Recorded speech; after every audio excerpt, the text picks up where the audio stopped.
et your music.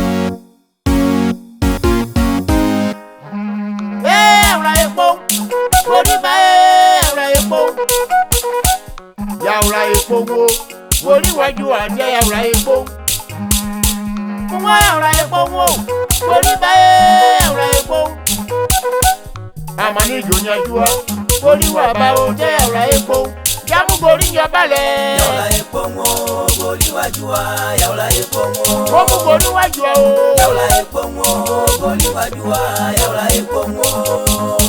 Mami si ma gori si o, wori ba yaura epo. Ntima gori anya o, gori nya jire yaura epo. Kama mi krongo watinyo, gori nya bale de yaura epo. Benga besi gori sini, gori nya jine de yaura epo. Benga besi go wakanyo, gori nya jine de yaura epo. Gori nya bale yaura epo wo, gori waju yaura epo wo. jamu gori nya jine o. Yaura epo wo, gori waju yaura epo wo.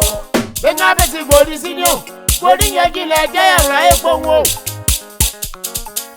Yamiao, gori bae yaura epo. Yaura o, gori bae yaura. Ao yaura o, gori ba o yaura. Adenya wa biesa, gori nya jine de yaura epo. Kateri wa biejo, gori maba yaura epo. Mra me so longo so, gori waju ade yaura epo. Yaura e, gori ba yaura. Oh yaura o, gori ba o yaura. Gori nya jine. Yaura epo wo, gori waju Et you et your music. yaura epo wo, gori waju yaura epo wo. Bakla besanje, nwa be kusonje be je biblia. Papa sogro. Blokwa dike ngure onu. Alambwe.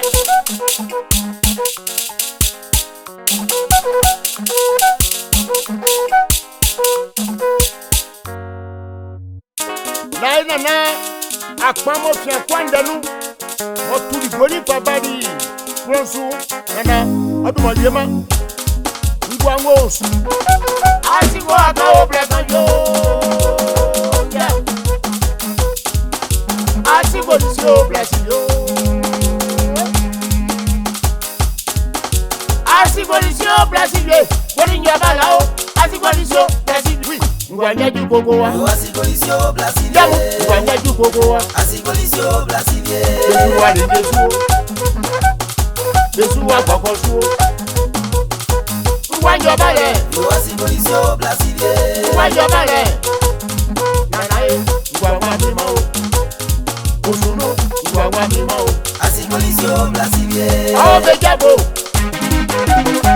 Awo be gominu o. Awo be sanu o. Awo be lido. Belongosa. Yo asigolisio blasile. Bepubusa. Asigolisio blasile.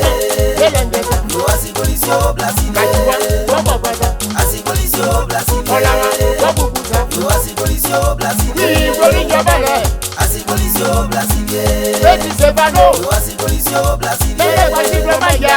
Asigolisio blasile. Gori nyabale. Yo asigolisio blasile. Asigolisio Et blasile. you et your music.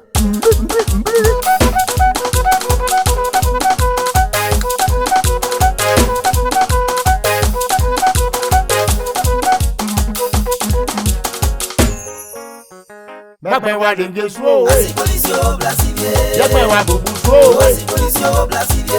Makwe wa dengue so. Asigolisio blasile. Komi sambo maya. Yo asigolisio blasile. Konde afra maya. Asigolisio blasile. Yo sumaya o. Yo asigolisio Yeah. blasile. Gori nyabale.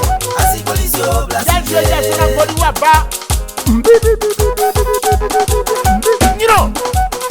Okubi. Nwako do gori ja sumba ba ko ima. Ura kumbe. Songolo. Ba ko ima ku. Eso. Gori.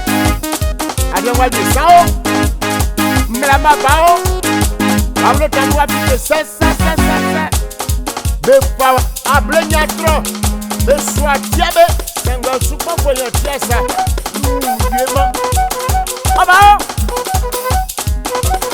Za za za za za za.